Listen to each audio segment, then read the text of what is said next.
English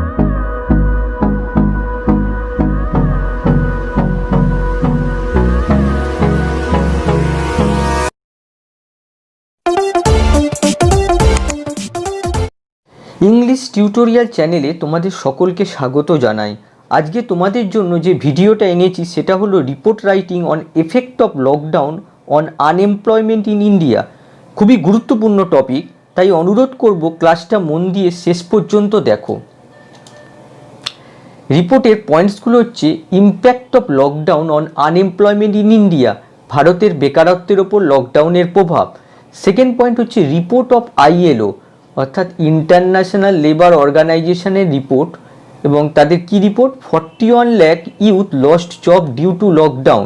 লকডাউনের কারণে 41 লক্ষ যুবক যুবতী তাদের কাজ হারিয়েছে, এবং বেশিরভাগই majority in construction and agriculture এবং কনস্ট্রাকশন বিভাগে সবথেকে বেশি কাজ হারানোর দৃষ্টান্ত পাওয়া গেছে। থার্ড পয়েন্ট হচ্ছে রিপোর্ট অফ সিএমআই, এবং সিএমআই রিপোর্ট অনুযায়ী বেকারত্বের হার অ্যাবাউট আনএমপ্লয়মেন্ট রেট। সিএমআই বলতে centre for monitoring Indian economy. আর চতুর্থ পয়েন্ট হচ্ছে impact of relaxation of lockdown, অর্থাৎ লকডাউনের শিথিলতার প্রভাব। রিপোর্টের টাইটেল হচ্ছে unemployment crisis due to lockdown in India. এটা অন্যভাবেও লেখা যায়, যেমন effect of lockdown on unemployment in India কিংবা impact of lockdown on unemployment in India. বিভিন্নভাবে টাইটেলটা লেখা যেতে পারে। By a staff reporter, place, date আর ইয়ার। এরপর মূল রিপোর্টটায় আসি। The lockdown triggered by the corona virus pandemic started showing its impact on unemployment in India. তাহলে দেখো, এখানে লকডাউন হচ্ছে নাউন, আর তারপরেই দেওয়া হচ্ছে ট্রিগার্ড। এখানে ট্রিগার্ড কিন্তু একটা পাস্ট পার্টিসিপল, যেটা অ্যাডজেক্টিভের কাজ করছে এবং লকডাউন নাউনটাকে কোয়ালিফাই করছে।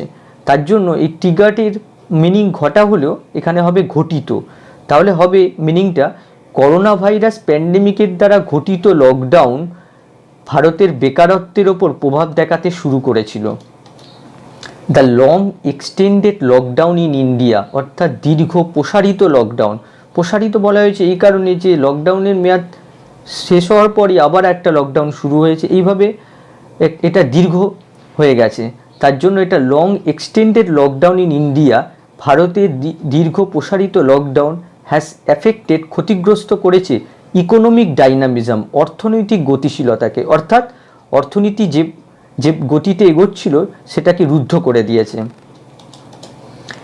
International labour organization ILO report করেছিল about 41 lakh youth in India lost job.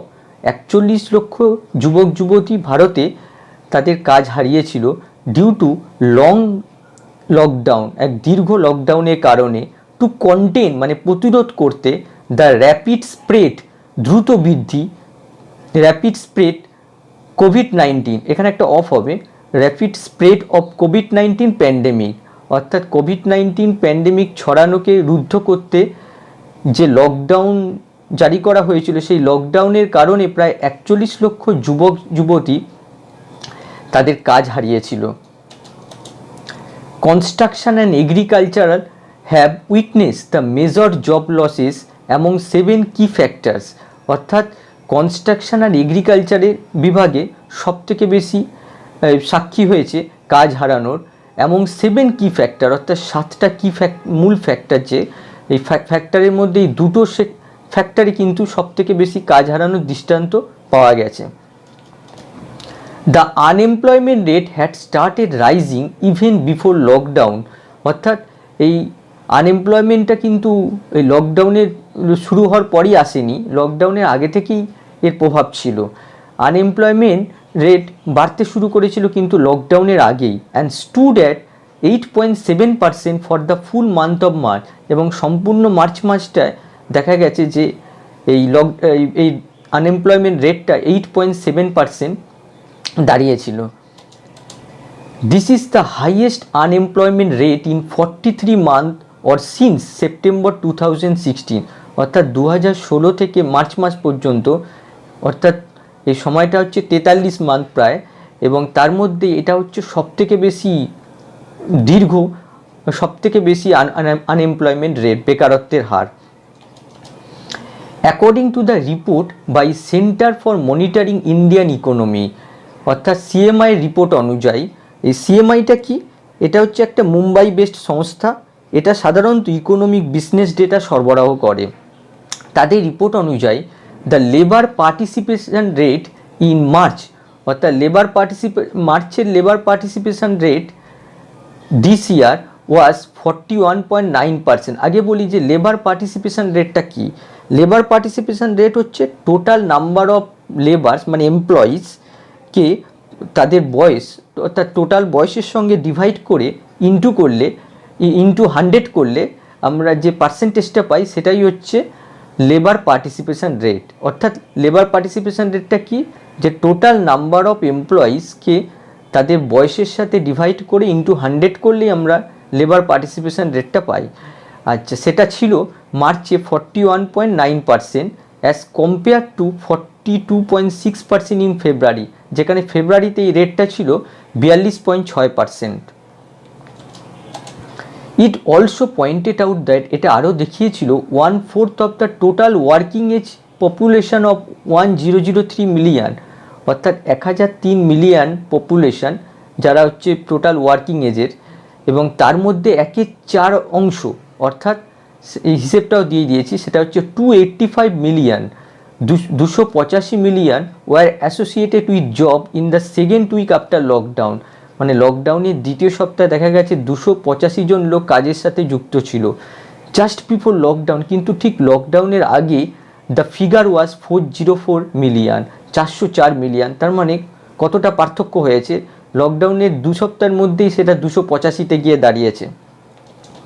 এর অর্থ this shows that within the 2 weeks period of লকডাউনের 2 সপ্তাহের মধ্যে 119 million workers have lost their job, 119 million শ্রমিক তাদের কিন্তু কাজ হারিয়েছিল।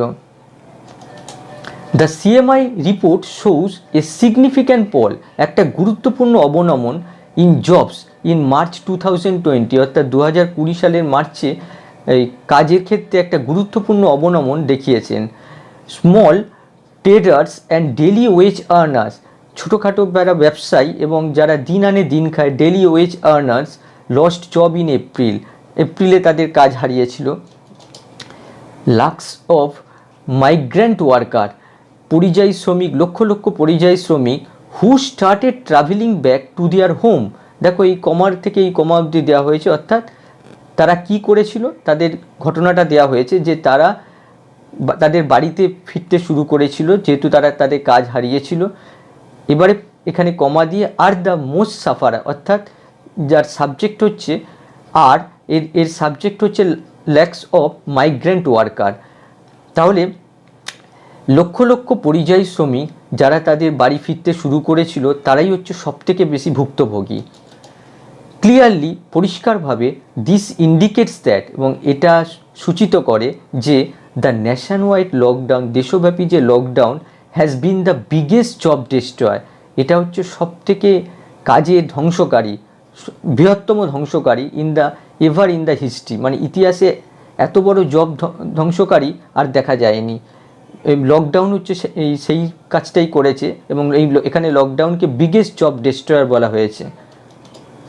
However, these estimates only reveal the impact of job during the lockdown period. কিন্তু এই যে হিসেবটা দেখা গেল এতক্ষণ, সেটা কিন্তু প্রকাশ করে শুধুমাত্র এই কাজের প্রভাব লকডাউনের পিরিয়ডের মধ্যে, কাজের প্রভাবটা দেখা গেছে, and should not be considered as permanent loss of livelihood, অর্থাৎ এটাকে কখনই বিবেচনা করা হয় না একটা স্থায়ী জীবিকা হারানো বলে, এটা বিবেচনা করা হয় না। অর্থাৎ এই লকডাউন, এই যে জবের প্রভাবটা শুধুমাত্র লকডাউন পিরিয়ডের মধ্যেই হয়েছে, এটাকে স্থায়ীভাবে জীবিকা হারানো বলে বিবেচনা করা হয় না। Many of them may be able to get back their job after lockdown would be over, অর্থাৎ লকডাউন শেষ হওয়ার পরেও অনেকে আছে যারা তাদের কাজ হয়তো ফিরে পাবে। However, যদিও ইট ইজ ট্রু দ্যাট, এটা সত্য যে many of them might not be able to get their jobs back, কিন্তু আবার অনেকে আছে যে তাদের কাজ কিন্তু আর হয়তো ফিরে পাবে না। রিল্যাক্সেশন অফ দ্য লকডাউন, এবারে লকডাউনের শিথিলতার কী প্রভাব হয়েছিল সেটা বলা হচ্ছে যে রিল্যাক্সেশন অফ লকডাউনের শিথিলতা হ্যাজ হেল্প, সাহায্য করেছে ইন অ্যালিভিয়েটিং দ্য আনএমপ্লয়মেন্ট স্ট্রেস, অর্থাৎ যে বেকারত্বের যে চাপটা সেটা কমাতে কিন্তু সাহায্য করেছে লকডাউনের শিথিলতা। The unemployment rates in urban areas, অর্থাৎ শহর অঞ্চলগুলোতে যে বেকারত্বের হার আর হায়ার, সেটা হয় একটু উচ্চ দেন দোষ ইন রুরাল এরিয়া, অর্থাৎ গ্রাম্য অঞ্চলের থেকে শহর অঞ্চলে কিন্তু বেকারত্বের হার অতি উচ্চ। The improvement in rural area is due to Mahatma Gandhi national rural employment guarantee scheme MGNREGA activities and record increase in kharif sowing, অর্থাৎ আমরা দেখতে পাচ্ছি যে রুরাল অর্থাৎ গ্রাম্য অঞ্চলে যে উন্নতির কারণটা শহর অঞ্চলের থেকে গ্রাম্য অঞ্চলে বেকারত্বের হারে কিছুটা উন্নতি হয়েছে, এবং সেটার কারণ হচ্ছে এই স্কিমটার জন্য Mahatma Gandhi national rural employment guarantee scheme. এটা হচ্ছে একটা স্কিম যার দ্বারা গ্রামীণ অঞ্চলে 100 দিনের কাজের মাধ্যমে পরিবারগুলোকে কাজের সুযোগ দেওয়া হয়। এই স্কিমটা এবং মাধ্যমে ওরা কিন্তু গ্রামীণ অঞ্চলে কিন্তু বেশ কিছুটা উন্নতি হয়েছিল, এবং খারিফ বীজ বপনের একটা রেকর্ড মাত্রা ইনক্রিজ হয়েছে, এবং সেটার কারণেও কিন্তু রুরাল অঞ্চলে বেকারত্বের অনেকটা উন্নতি হয়েছে। Several packages have been announced by government to revive Indian economy, ভারত সরকার কিন্তু অনেকগুলো প্যাকেজ ঘোষণা করেছে ভারতের অর্থনীতিকে পুনরুদ্ধার করতে। The government is trying to overcome this unforeseen situation, অর্থাৎ সরকার চেষ্টা করছে এই অপ্রত্যাশিত অবস্থা, অর্থাৎ যে অবস্থাটা সরকার কিন্তু বুঝতে পারেনি, হঠাৎই এই ঘটনাটা হয়েছে এবং সবার কাছেই কিন্তু এটা ছিল অপ্রত্যাশিত। সুতরাং সরকার এই অপ্রত্যাশিত অবস্থাকে কাটিয়ে ওঠার চেষ্টা করছে। সম্পূর্ণ রিপোর্টটা দেওয়া হলো, তোমরা চাইলে স্ক্রিনশট নিয়ে রাখতে পারো। ভিডিওটা কেমন লাগলো জানাবে, এবং তোমরা কী ধরনের ভিডিও চাও তা অবশ্যই জানাবে। চ্যানেলটাকে অবশ্যই সাবস্ক্রাইব করো যাতে গুরুত্বপূর্ণ ভিডিওগুলো তোমরা দেখতে পারো।